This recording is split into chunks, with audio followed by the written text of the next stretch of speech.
A graça e a paz de Jesus Cristo. Vamos abrir as Escrituras em Lucas, o Evangelho segundo Lucas, no capítulo de número 19. Lucas 19. Nós vamos ler, irmãos, do verso 1 ao 10. Uma história provavelmente muito conhecida por todos. Não tenho dúvida que você conhece a história do publicano chamado Zaqueu. Vamos ler a palavra de Deus? Lucas 19, 1 a 10. Assim diz a santa palavra de Deus. Entrando em Jericó, Jesus atravessava a cidade. Eis que um homem rico, chamado Zaqueu, chefe dos publicanos, procurava ver quem era Jesus, mas não podia, por causa da multidão, por ser ele de pequena estatura. Então, correndo adiante, subiu no sicômoro, a fim de ver Jesus, porque ele havia de passar por ali. Quando Jesus chegou àquele lugar, olhando para cima, disse: Zaqueu, desça depressa, porque hoje preciso ficar na sua casa.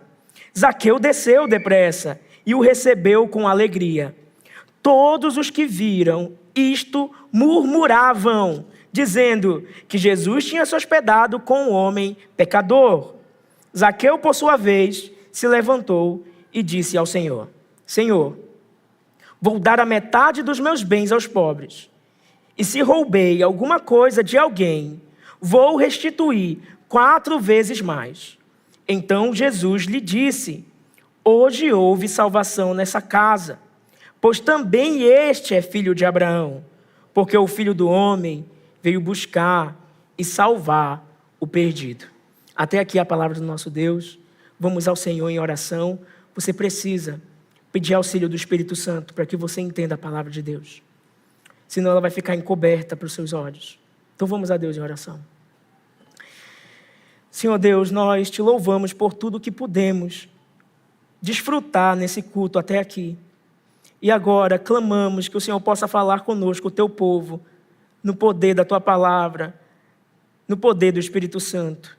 Abra, desvende os nossos olhos, Senhor, para edificar a tua igreja e para glorificar o teu nome. Em nome de Jesus. Amém. Irmãos, esse texto de hoje, até o verso 10 do capítulo 19, ele está concluindo uma estrutura de ideias. Eu acho importante de dizer isso à igreja. Quando nós isolamos o texto bíblico, nós corremos o perigo, o risco de perder de vista a intenção da mensagem bíblica, do texto bíblico. Na teologia, nós lidamos com essas duas coisas, mensagem bíblica e mensagem teológica. A mensagem teológica tem a ver com aquela aplicação que impacta nossas vidas e que nos movimenta a viver as Escrituras. Mas essa mensagem bíblica, ela é o que sustenta essa aplicação, essa teologia do texto. Você entende isso? Então, ao olhar para o capítulo 19, do verso 1 ao verso 10, nós temos que entender que essa sessão, ela iniciou lá no capítulo 18. Eu peço que você volte para o capítulo 18, para o verso de número 1. Então, o que é que nós estamos dizendo? Que de Lucas 18 até Lucas 19, 10, a temática está centrada no tema do acesso ao reino de Deus. Esse é o tema. O acesso ao reino de Deus. Questionando ou instigando sobre quem pode ou não entrar no reino. Quem tem e quem não tem acesso à salvação. É essa a discussão desde o capítulo 18 até 19, 10. Então veja comigo, de forma bem resumida, acompanhe na sua Bíblia, capítulo 18, verso 1 até o verso 8. Você tem aí a parábola do juiz iníquo, a história de uma viúva que tentava ter acesso a um juiz iníquo. Mas o juiz disse, eu não vou lhe receber. Mas ela persistiu, e o juiz decidiu julgar a causa dela. Então a viúva que parecia sem acesso à justiça, consegue acesso.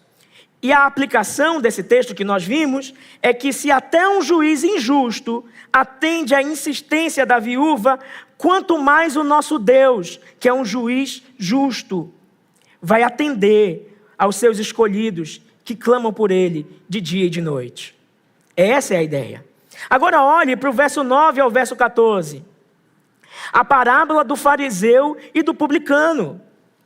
Essa é curiosa, porque quem achava que tinha acesso a Deus, o fariseu, não tinha. E quem ninguém imaginava que tinha acesso a Deus, o publicano, é que desceu dali justificado. Não é isso que diz a parábola? Você está percebendo que é uma questão de quem acessa e quem não acessa? Quem entra e quem não entra? Quem é salvo e quem não é? Quem pertence ao reino e quem não pertence? O acesso ao reino não é por justiça própria, como achava o fariseu, mas é por reconhecer-se como alguém que precisa se humilhar diante de Deus e que é um pecador. Lembra da oração do publicano? Ó Deus, tem misericórdia de mim, pois sou pecador. Em Lucas 18, 15 a 17, você tem o episódio em que Jesus abençoa as crianças. Os discípulos querem impedir o acesso das crianças da pessoa de Jesus. Não, essas crianças não têm acesso a Jesus. E Jesus diz assim, nunca impeçais que as crianças venham até mim, porque dos tais é o reino dos céus, é o reino de Deus. Então, olha que coisa interessante. O acesso ao reino exige um coração dependente, exige um coração humilde, tal como de uma criança que nada pode oferecer e que não possui mérito nenhum para estar na presença de Jesus, mas que recebe dele a graça de estar na presença dele. Você percebe que é uma questão de acesso? As crianças não deveriam, mas Jesus recebeu. Em Lucas 18 a 23, você tem a história do jovem rico. Essa é interessante. Porque o jovem rico tem todas as credenciais humanas para estar na presença de Jesus. Um conhecedor da lei. Quem diria que ele não poderia entrar no reino? Um teólogo propriamente dito. Conhece todos os mandamentos, não peque nenhum, segundo ele mesmo. Mas a história termina dizendo que quem parecia qualificado, esse jovem rico, não entrou. Por quê? Porque o seu coração estava preso às riquezas. E todos nós sabemos que o amor ao dinheiro é o quê? É a raiz de todos os males. Ok? Ele não entrou. Mas se olhasse para ele, diria, opa, mas ele tem todas as qualificações. O acesso ao reino exige desapego total de qualquer ídolo. No caso desse jovem rico, o seu ídolo era o dinheiro. O reino exige que não confiemos no dinheiro e nem em qualquer outro falso ídolo, mas que dependamos exclusivamente de Cristo. Agora olhe para Lucas 18, 24 a 30. Jesus passa a alertar a todos nós, alertar você sobre o perigo das riquezas. Porque talvez você não esteja tão consciente de como o dinheiro pode lhe causar problemas no que diz respeito à sua santidade. De como o dinheiro tem dividido pessoas, amigos, famílias. De como o dinheiro tem afastado pessoas de Deus.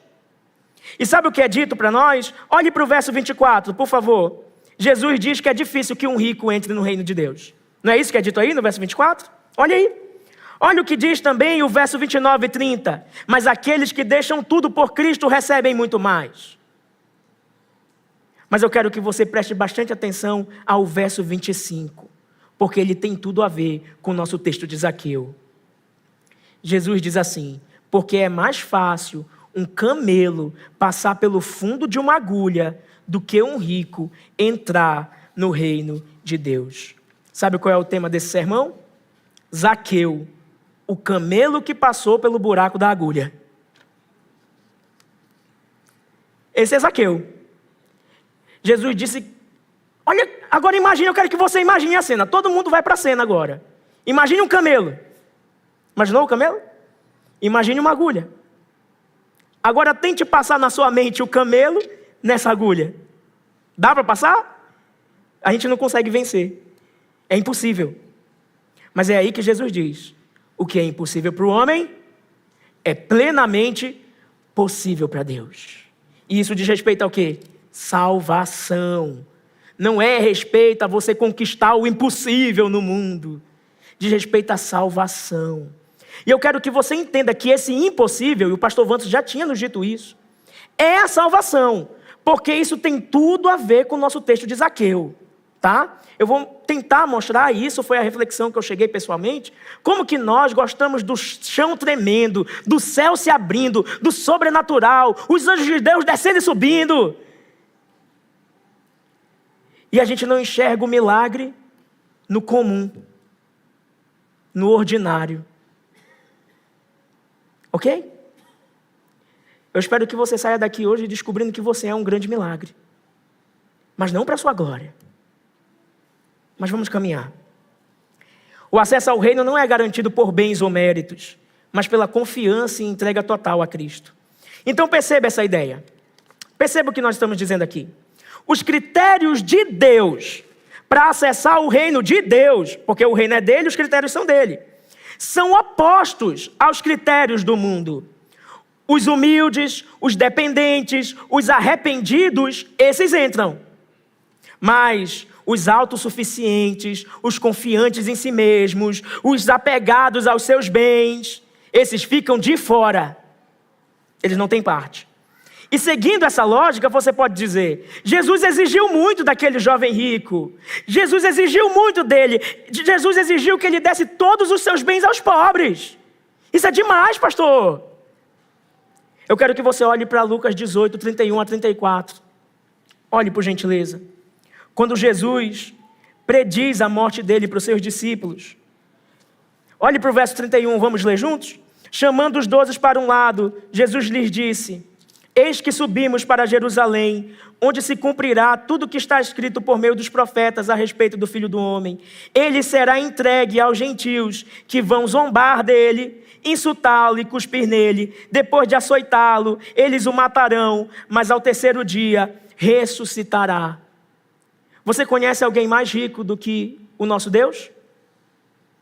Você conhece alguém que possua mais riquezas, mais glória, mais poder e mais honra do que o nosso Deus? Você conhece? Mas ele desceu, ele abandonou a sua riqueza, ele abandonou a sua glória, ele se encarnou para sofrer açoite no nosso lugar. Ele exigiu demais do jovem rico? E o que o nosso Cristo fez?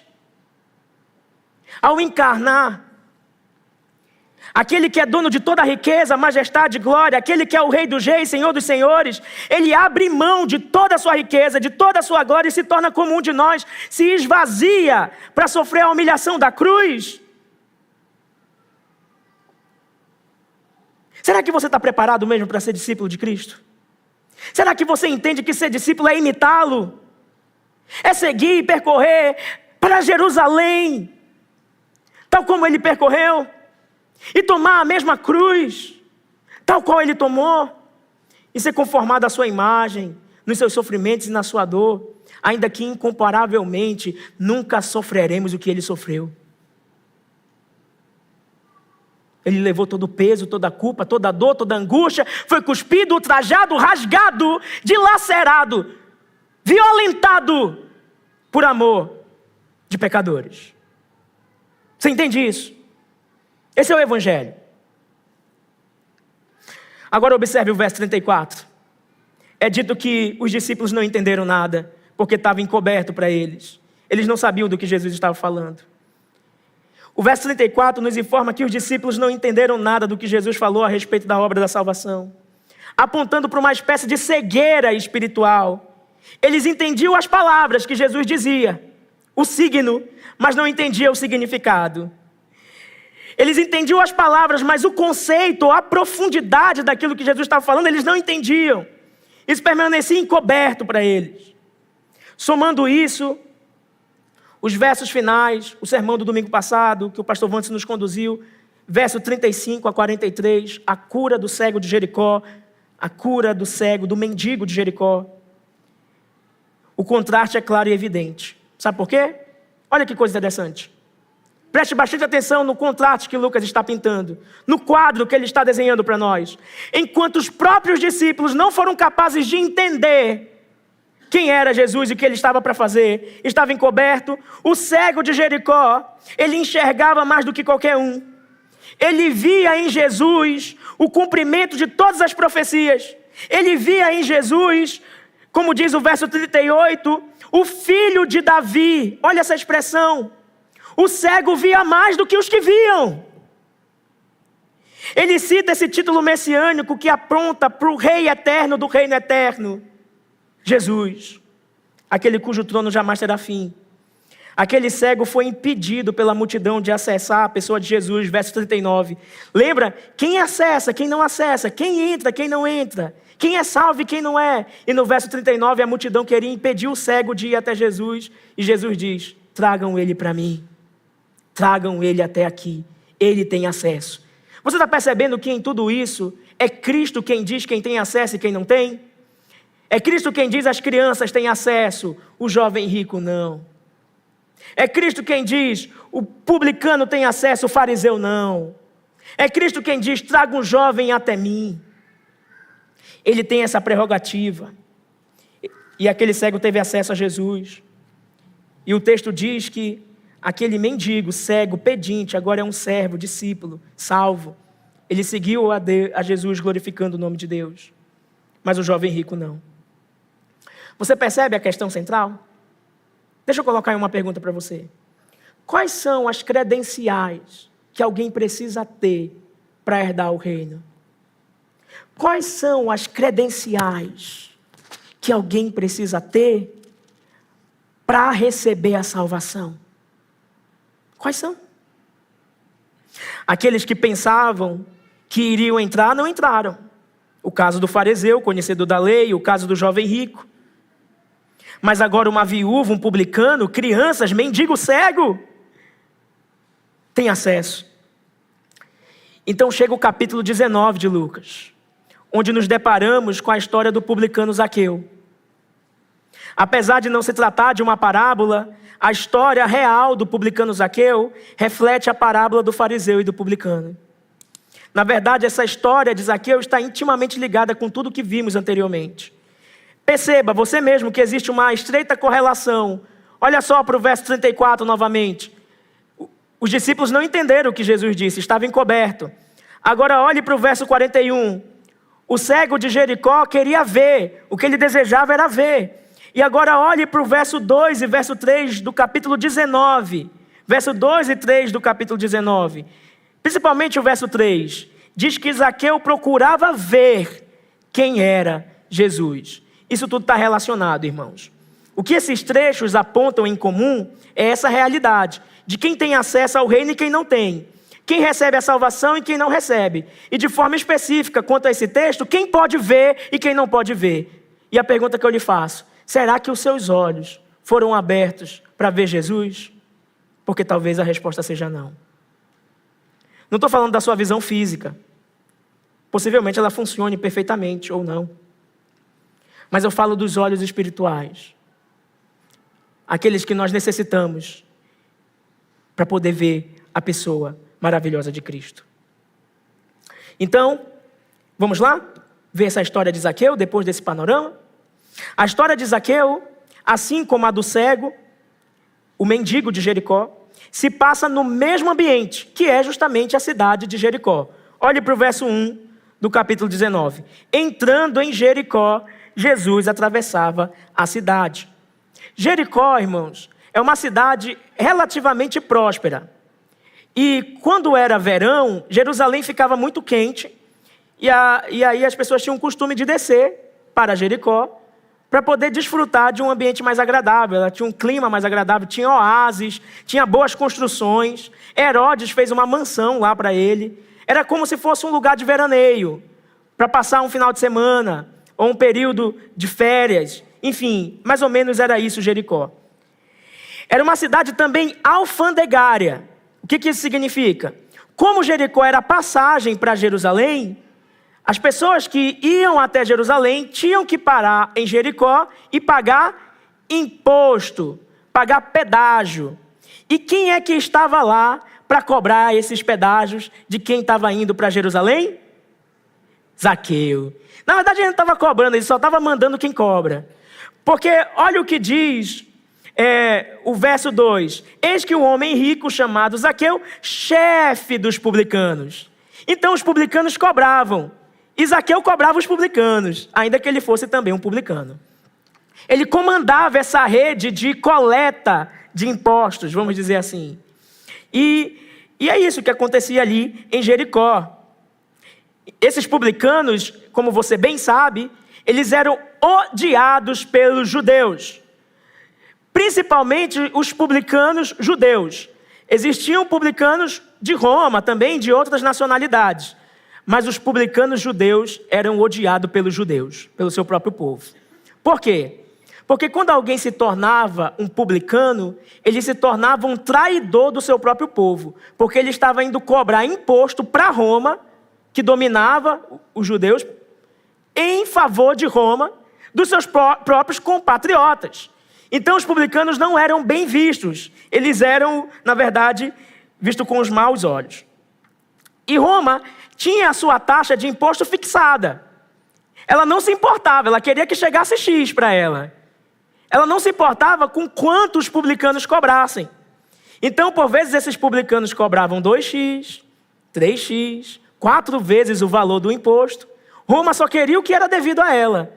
E eles enriqueciam ilicitamente à custa dos impostos em cima do povo. Você conhece algum país que é assim? Então, cobrava-se-lhe tanto de impostos, os publicanos ficavam ali com o a mais que eles tinham roubado, era roubo mesmo, defraudação, a palavra correta, e mandavam o que era de Roma. Por isso eles eram odiados. Em contrapartida, eles eram ricos. Olha o verso 2. Eis que um homem rico, chamado Zaqueu, chefe dos publicanos. Então, irmãos, nós somos apresentados a esse Zaqueu, que não era apenas um publicano, ele era chefe dos publicanos. Isso significa que esse enriquecimento dele era ilícito. Ele ficava com boa parte dos valores que eram arrecadados para ele.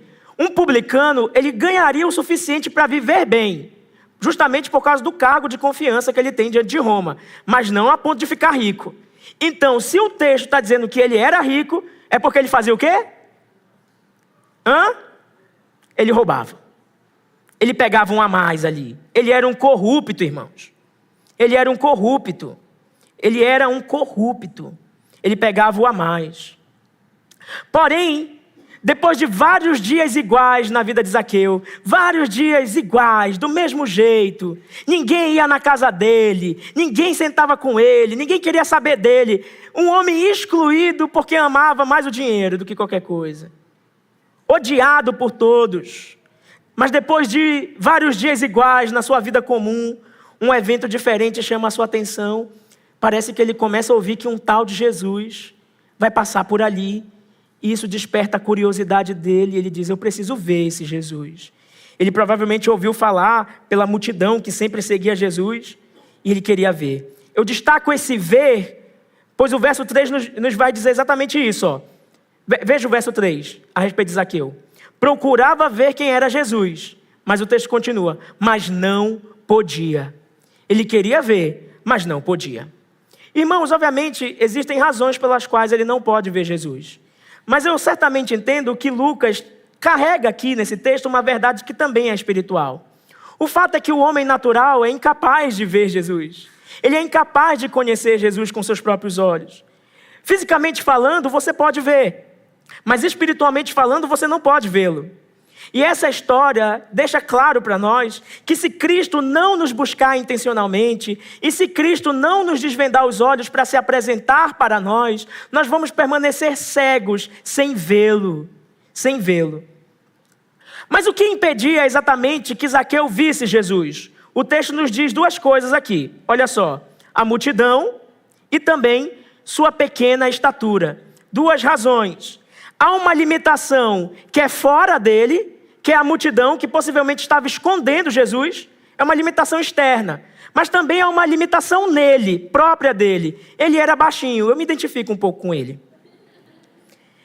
Ele não ousaria em contrapartida, para resolver essa solução, porque a multidão impede que ele enxergue Jesus, ele também, tem pequena estatura, ele não ousaria abrir caminho e entrar no meio da multidão, para então ver Jesus. Por que ele nunca faria isso? Porque ele era odiado. Se ele abre caminho no meio da multidão e entra ali, peia nele. Entendeu? Ele ia apanhar. Ele ia ser linchado. Esses homens, eles só andavam com guardas, protegendo eles. E se ele entra ali no meio daquela multidão, muito possivelmente ele ia levar uma baita de uma surra. Há uma limitação, ou duas limitações.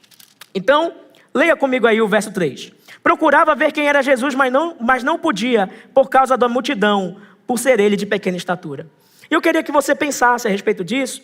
Quais são as limitações que hoje lhe impedem de ver Jesus claramente? No caso de Zaqueu, era a sua estatura, era a multidão. Mas o que hoje tem lhe impedido de ter um relacionamento profundo com Cristo? Você já parou para pensar nisso? Que coisas na sua vida têm lhe impedido e lhe limitado no seu relacionamento profundo com Deus? Talvez é uma coisa que você precisa resolver imediatamente. Eu não sei o que é. Pense a respeito disso. Pense com sinceridade. Então ele não conseguia transpor aquela multidão, ele nunca entraria no meio dela. E é aí, irmãos, que a história fica interessante, pois Zaqueu faz duas coisas que um homem dos tempos antigos e talvez hoje jamais faria. Mas principalmente dos tempos antigos, vou já explicar o porquê. Ele faz duas coisas para resolver esse pequeno problema, literalmente. Ele corre e ele sobe numa árvore. Um homem judeu, ele nunca corria. Porque você tem que lembrar como eram as roupas daquele tempo. Era uma espécie de saia, de vestido, de túnica. Então era vergonhoso para um homem de idade correr. Crianças corriam. E jamais subiria em árvore. Como subir em árvore com uma roupa tão escandalosa? Você me entendeu? Então, era vergonhoso de fato. Mas ele não se preocupa com a vergonha com a qual ele vai passar. Com a humilhação com a qual ele vai passar. A curiosidade parece que está o atraindo para que ele suba naquela árvore.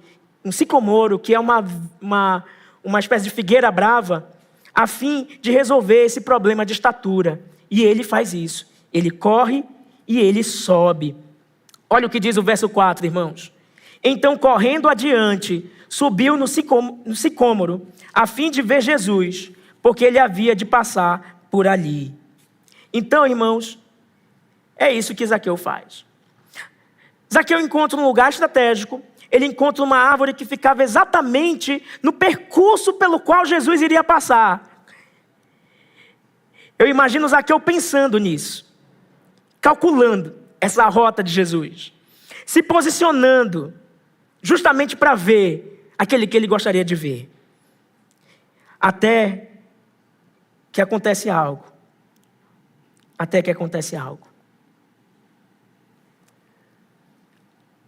Quando Jesus vai passar por aquele lugar, o homem que queria ver Jesus é surpreendido. Porque o homem que queria ver Jesus é visto por Jesus primeiro. E isso é importante de saber. O homem que queria ver Jesus é visto primeiro. Olha o verso 5. Quando Jesus chegou àquele lugar, olha quem dá o passo. Olhando para cima, disse: Zaqueu, desça depressa, porque hoje preciso ficar na sua casa. Ele queria ver Jesus, mas é Jesus quem o vê primeiro. Irmãos, essa é uma verdade que nós devemos entender. Além das nossas limitações internas e externas que impedem de irmos até Cristo, que impedem que o vejamos, se Cristo mesmo não parar e olhar para nós, se Ele mesmo não estender a sua misericórdia com o seu olhar para nós estaremos perdidos. Esse Jesus maravilhoso, esse Jesus com compromisso marcado em Jerusalém, Ele resolve parar tudo e não apenas olha para o pequeno Zaqueu, mas Ele faz algo que nunca vimos Jesus fazer em outro momento. Você não vai encontrar em nenhum outro lugar Jesus fazendo isso. Jesus se convida para ser hóspede na casa do publicano Zaqueu, e apenas dele. No verso 5, olha as palavras de Jesus se convidando: Zaqueu, desça depressa, porque hoje preciso ficar na sua casa. Jesus diz que precisa. Essa palavra é forte. E ele diz que tem que ser depressa. Esse precisar aqui, irmãos, tem o mesmo peso das palavras que Jesus usou para a mulher samaritana. Era necessário passar por Samaria. Então Jesus estava dizendo que era necessário, que era preciso que ele ficasse na casa de Zaqueu. Em outras palavras, está na agenda celestial, está nos planos eternos de Deus. Eu devo ir na sua casa, Zaqueu. E no mundo antigo, se hospedar na casa de alguém, ser hospedado por alguém, comer à mesa com essa pessoa, compartilhar uma refeição com alguém, significa que aquela pessoa que está sendo aceita, ela está compartilhando ou concordando com a vida daquela pessoa, aceitando aquela pessoa. E de fato, irmãos, o que está acontecendo aqui é exatamente isso. Jesus está aceitando Zaqueu. Ao se convidar para a casa de Zaqueu, é Jesus quem o está aceitando. É Jesus quem está o chamando. Aliás, você já parou para pensar? A narrativa não diz para nós. Mas como Jesus sabia o nome desse publicano? Ele vai para diante daquela árvore e diz: Zaqueu, eu imagino o susto de Zaqueu. Como é que ele sabe o meu nome? A verdade é que Jesus conhece os que são dele pelo nome. Jesus sabe exatamente quem são os seus, as suas ovelhas, os seus eleitos, o seu povo. Zaqueu não conhecia Jesus, mas Jesus conhecia Zaqueu. E conhecia antes da fundação do mundo. Zaqueu queria ver Jesus, mas é Jesus que queria vê-lo primeiro. E isso é muito importante para que você entenda esse texto. Irmãos, então olhando para a jornada de Jesus, Jesus não entrou apenas em Jericó. Jesus entrou em Jericó e na casa de Zaqueu. E lá na casa de Zaqueu, Jesus se convocando disse: desça depressa, porque hoje preciso ficar na sua casa. Olha o verso 6, o que diz. Zaqueu desceu depressa. Zaqueu obedeceu. Ele com muita velocidade, ele desce daquela árvore, porque aquele convite é um convite maravilhoso. E aqui eu queria lhe dizer que quando Jesus nos chama salvificamente, quando Jesus olha fixamente nos olhos e nos convida para Ele, nós não devemos tardar em ir até Ele. Nós devemos ir depressa. Esse chamado de Cristo, um chamado tão gracioso, tão doce, tão irresistível, que jamais poderíamos negar esse chamado, ou perder qualquer segundo longe daquele que nos atrai para si. Por isso desce depressa. Esse chamado de Jesus é fonte de uma alegria verdadeira e intensa, que nada no mundo pode comprar. Todo dinheiro, todo luxo, todo conforto do mundo não se compara com a alegria de ser chamado por Jesus para pertencer a Ele. Por isso o verso 6 nos diz, olha para o final do verso 6, que Zaqueu recebeu Jesus com alegria, porque onde Jesus entra, há abundância de alegria. E se Jesus habita no seu coração, há alegria na sua vida, porque Ele é tudo o que precisamos. Você pertence a Cristo, Cristo já te chamou para Ele, Ele já te chamou dizendo: vem, alma cansada. Então alegre-se por pertencer a Ele. Alegre-se por ser daquele que primeiro te escolheu, primeiro te amou, primeiro te viu e te chamou. Quem foi que viu Zaqueu? Foi Jesus primeiro. Quem foi que chamou Zaqueu? Foi Jesus primeiro. Olha o que diz, irmão João. O Evangelho de João, eu lhe convido, por gentileza. No capítulo de número 10.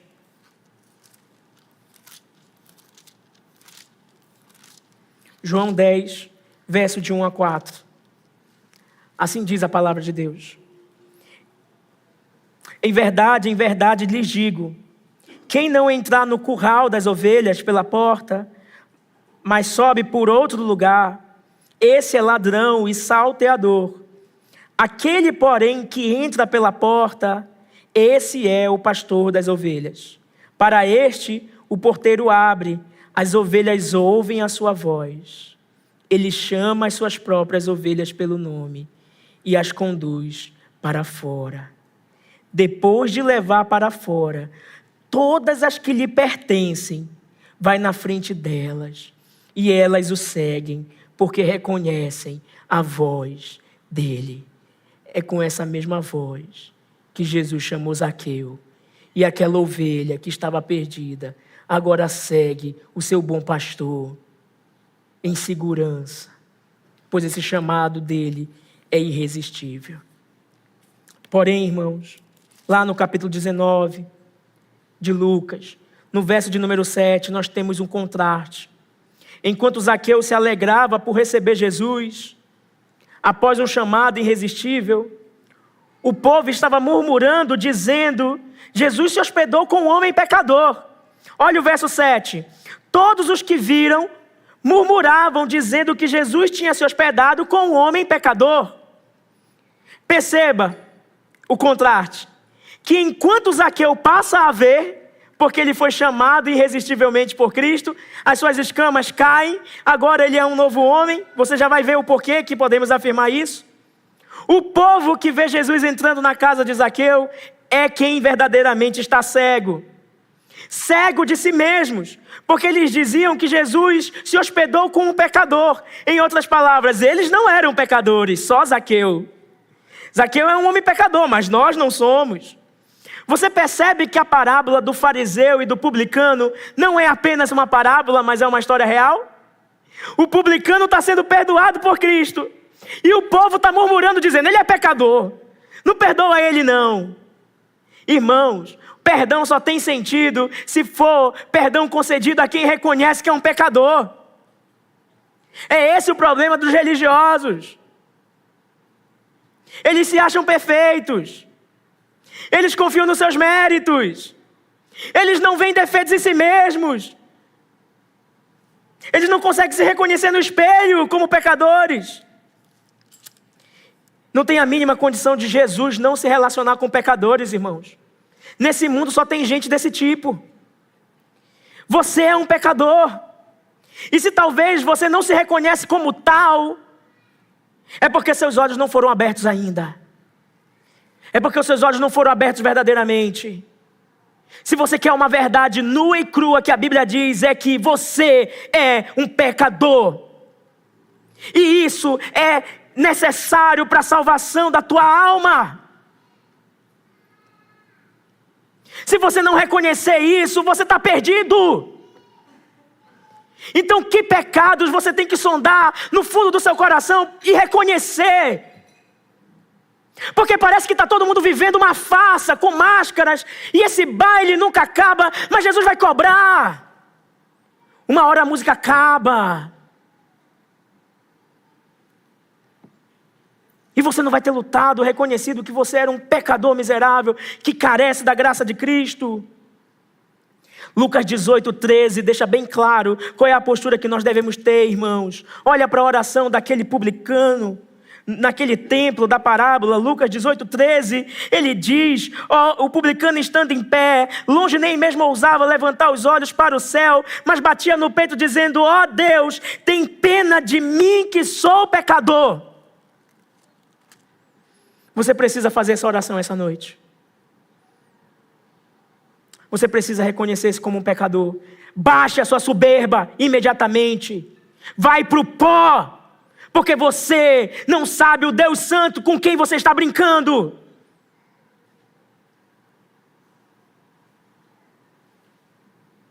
Essa comunidade não é comunidade dos perfeitos, não. Aqui ninguém foi glorificado ainda. Mas também não é a comunidade daqueles que negam que são pecadores e que precisam da graça de Deus continuamente.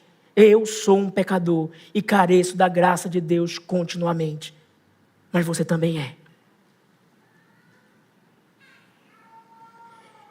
Então, o verso 8 dá uma reviravolta na história.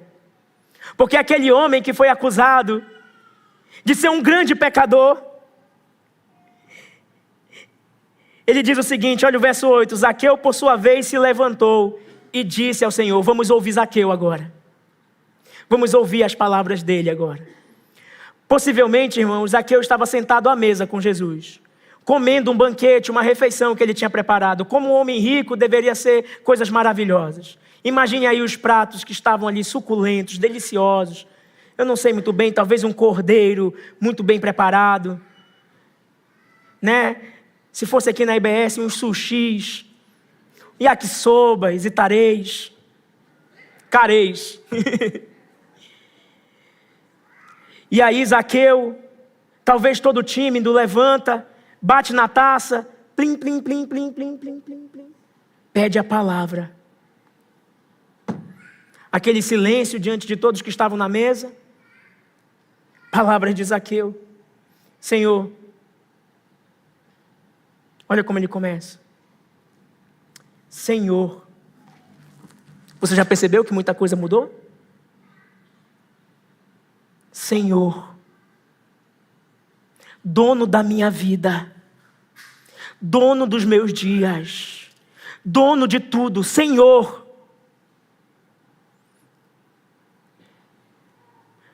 Lucas brinca com as palavras, eu queria que você pudesse entender isso, no grego isso fica claro. Sabe por quê?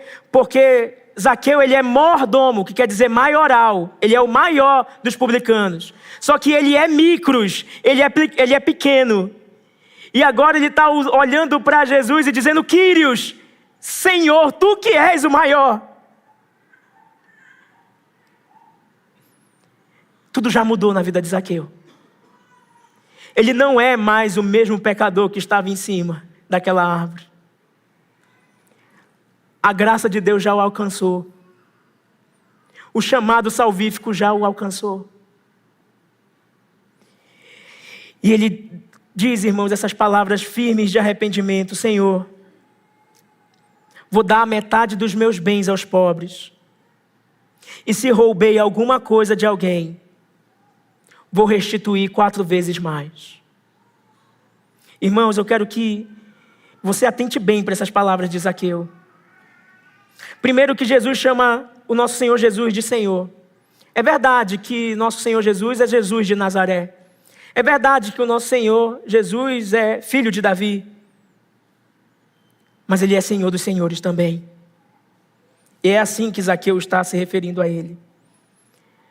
Não tem o que diz para nós a palavra de Deus em Romanos capítulo 10? Se com tua boca confessares que Jesus Cristo é o Senhor. Aqui está Zaqueu confessando que Jesus Cristo é Senhor.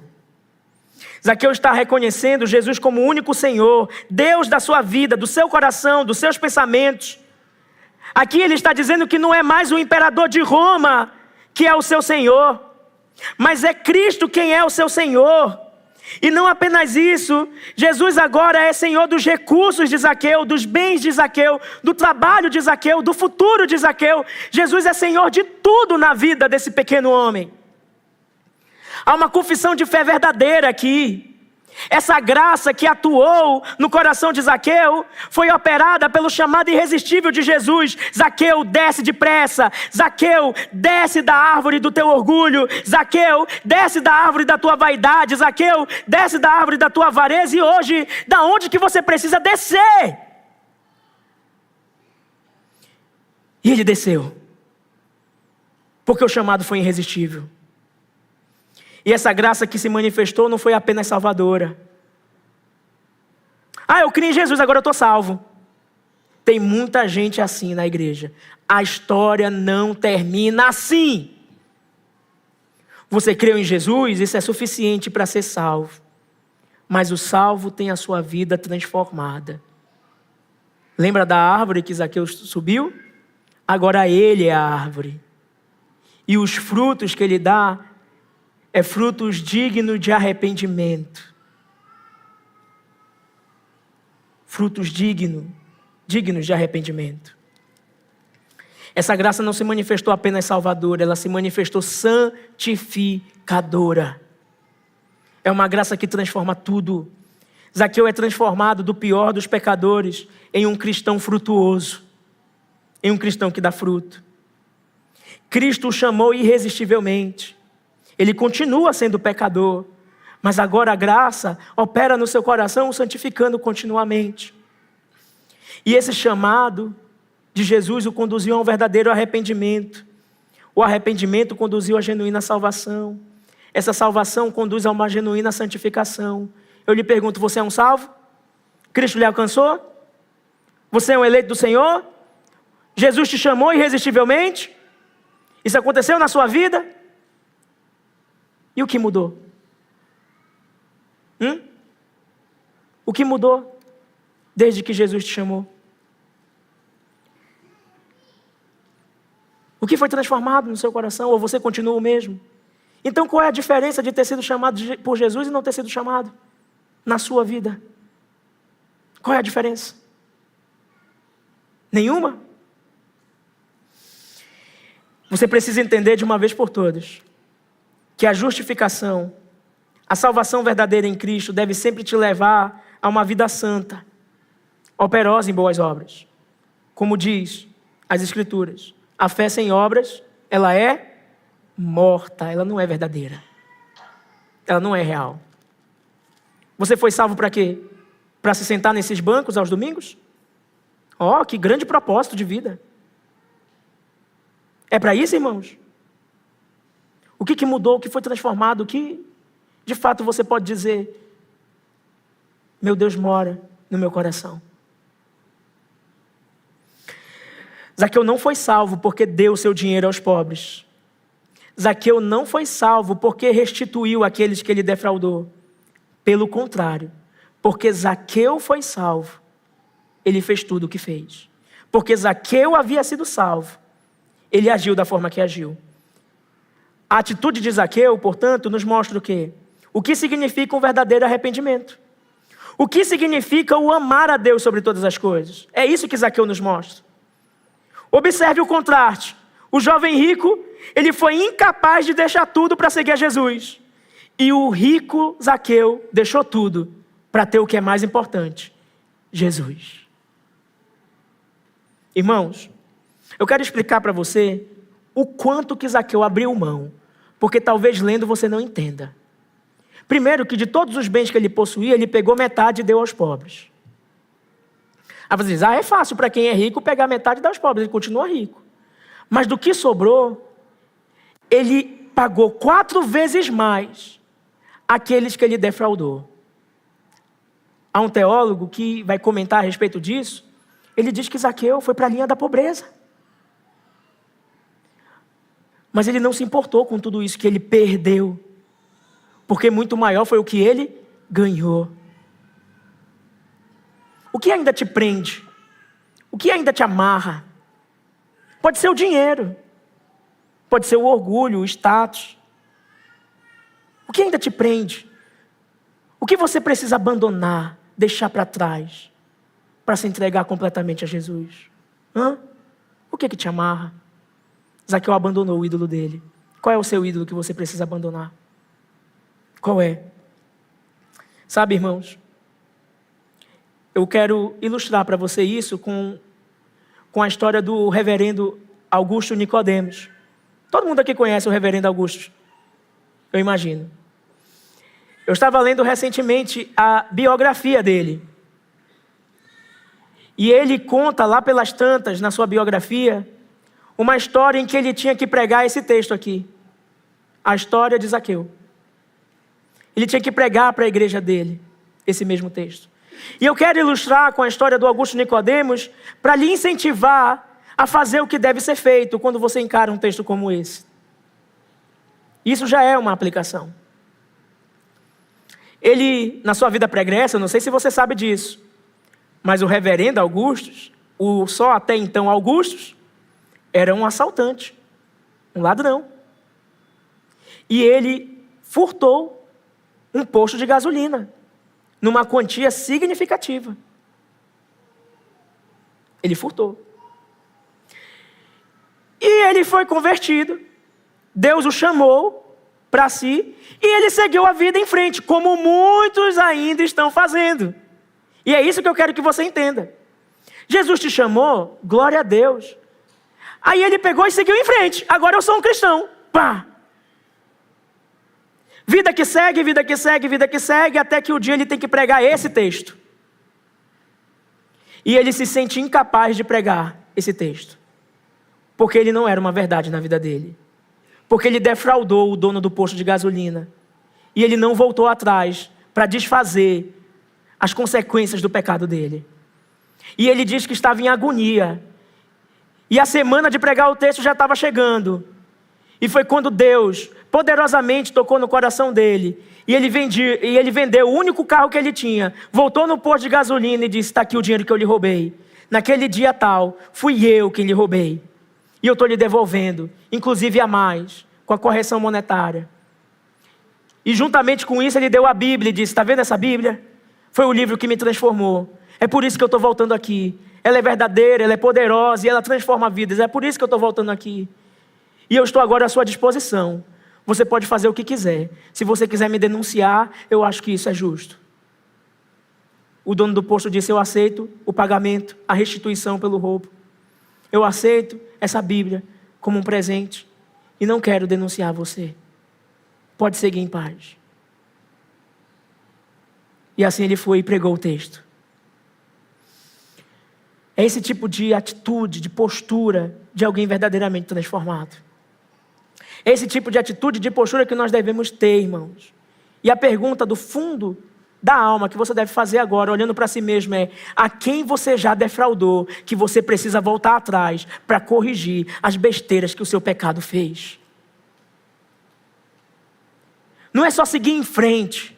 Às vezes é necessário corrigir o que ficou para trás. Restituir. Foi o que Zaqueu fez. E eu acredito mesmo que ele tenha ficado pobre. Mas isso para ele agora não é mais motivo de tristeza. Ele não está mais apegado ao dinheiro, ele foi definitivamente curado. A alegria dele é o fato de que ele tenha Jesus. Sabe, irmãos, como um seguidor de Jesus, Zaqueu reconheceu sua responsabilidade de ajudar os pobres e de buscar a justiça econômica para aqueles que ele havia prejudicado. Similarmente, Tiago nos diz na sua carta que a religião pura e imaculada para com Deus e Pai é esta: visitar os órfãos e as viúvas nas suas tribulações. Uma fé que não motiva alguém a satisfazer as necessidades materiais de um companheiro cristão é uma fé fútil. Então, uma aplicação que a gente pode fazer também disso é que nós somos chamados a auxiliar os nossos irmãos que estão em sofrimento, a dar aos pobres. Isso não é coisa de politicagem, isso não é coisa de ideologia, isso é coisa de cristão, faz parte do evangelho. E diante dessa demonstração de frutos dignos de arrependimento, Jesus declara no verso 9, leia comigo com bastante atenção.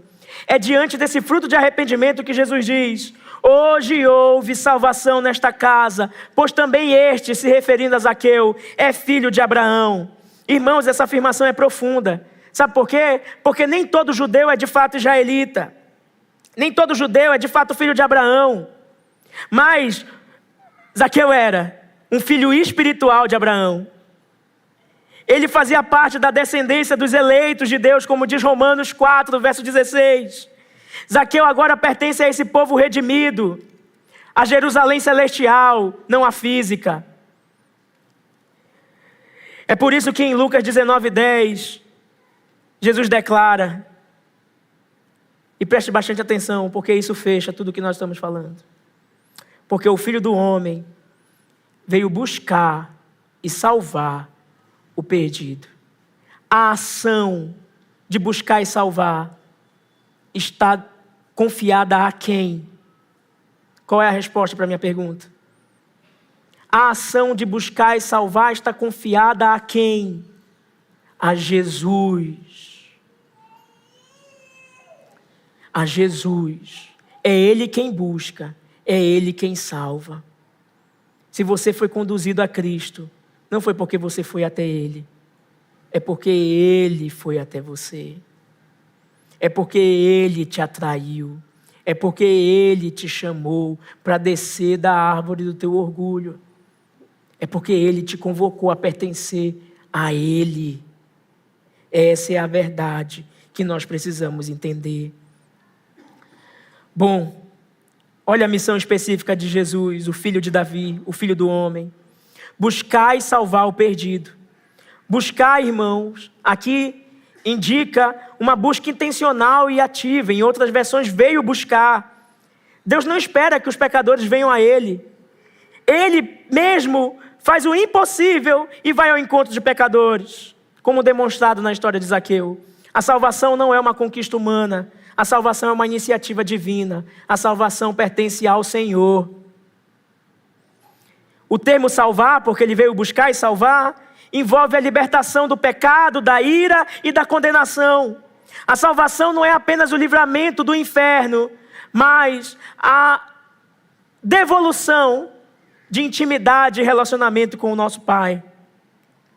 O alvo da missão de Cristo são os perdidos, porque Ele veio buscar e salvar os perdidos. Quem são esses? Aqueles que estão mortos em delitos e pecados, como nós lemos em Efésios 2.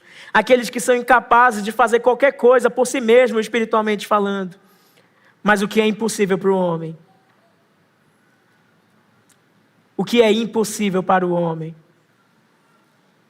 é plenamente possível para Deus. Zaqueu, irmãos, é esse camelo que passou pelo buraco da agulha. Mas você também é. Eu vou concluir. Ok? Lembra do cego de Jericó? O sermão anterior? Recorda?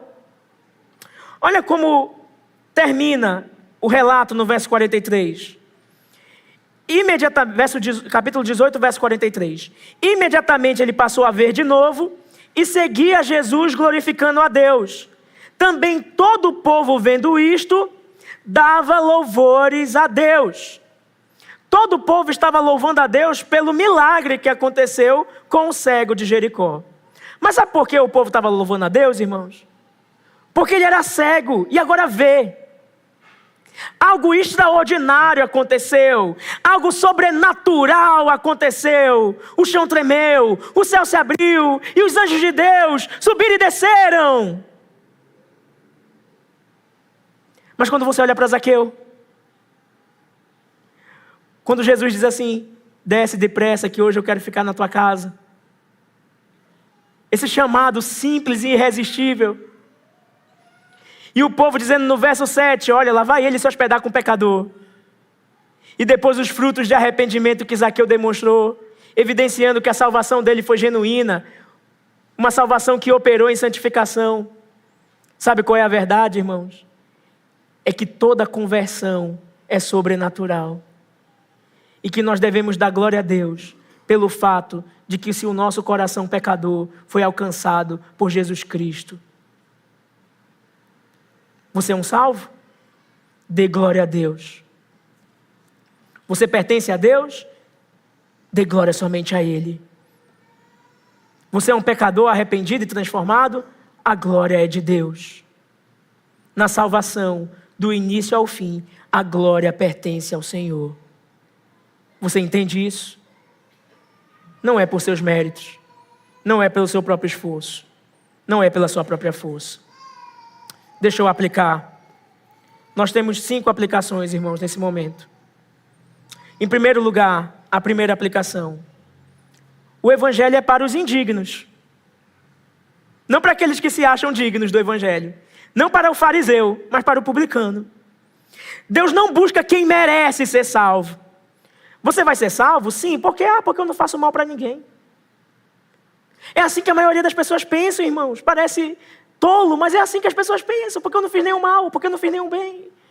E se eu não vou para o céu porque eu não fiz nenhum bem. Não é por merecimento, irmãos. Deus salva pecadores. O jovem rico achava que merecia. O fariseu da parábola achava que merecia. E Deus resgata quem? Os improváveis, os indignos. E você é um desses?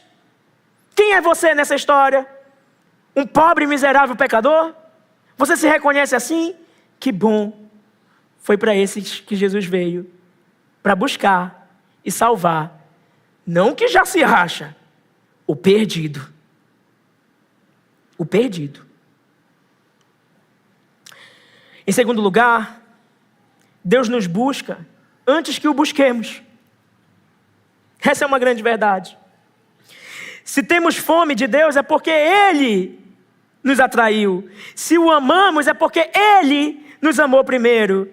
Talvez, em uma primeira impressão, você pense que Zaqueu tomou a iniciativa e buscou a Cristo. Está errado. Zaqueu era um curioso, mas um curioso eleito. E essa curiosidade dele, que levou para cima daquela árvore, era a ocasião perfeita, no qual Deus eternamente já tinha planejado para dizer: Zaqueu, desce depressa, a salvação chegou na tua casa. Foi Cristo quem buscou Zaqueu. Somente Ele pode declarar isso. Hoje a salvação chegou na tua casa, Zaqueu. Verso 9. Hoje a salvação chegou na tua casa, Zaqueu. Ninguém mais pode dizer isso. Apenas Cristo. Em terceiro lugar, a missão da igreja deve refletir a missão de Cristo.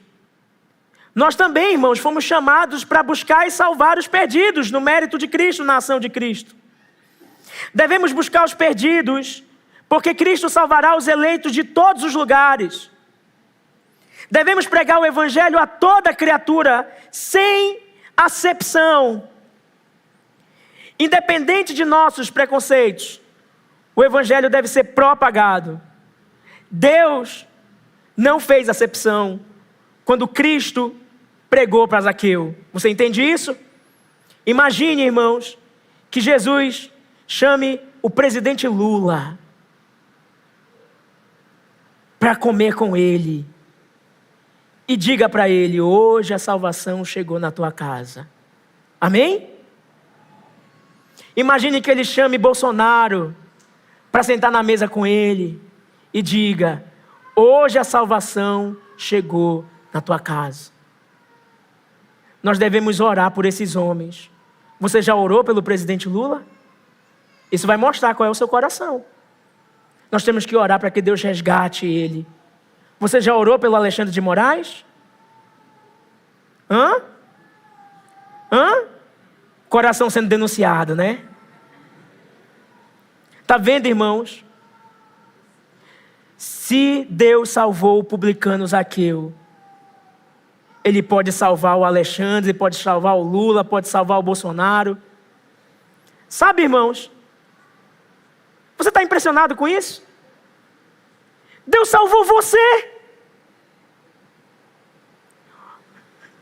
Ou você acha que você teve mérito nisso? Ou você se acha melhor que o Lula? Ou você se acha melhor que o Bolsonaro? Em quarto lugar, o evangelho é poderoso para salvar qualquer um daqueles que Deus elegeu. Não devemos limitar o poder de Deus. Olha que coisa interessante no relato de Jericó. No relato de Jericó, 2 pessoas foram salvos. Apenas pobre? Apenas rico? Foi salvo um pobre e foi salvo um rico. Porque o nosso Deus não faz acepção.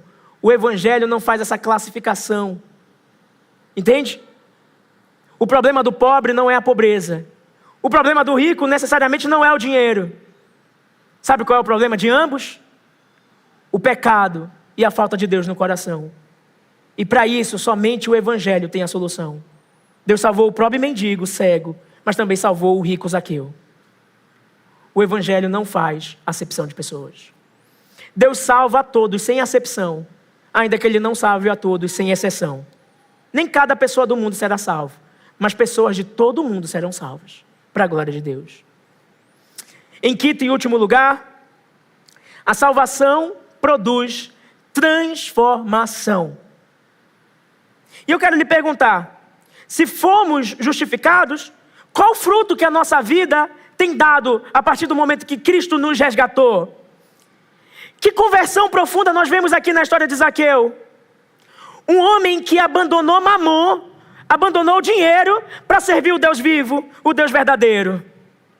Um homem que deixou de ser possuído pelo dinheiro para ser possuído por Cristo. Zaqueu não apenas mudou a sua conduta moral, ele mudou de senhor. Antes seu coração pertencia ao rei dinheiro, Mamon, ao lucro desonesto, ao poder financeiro que comprava influência. Agora o seu coração pertence ao rei dos reis, ao dono de toda a verdadeira riqueza. A prova disso? Seu bolso também foi convertido.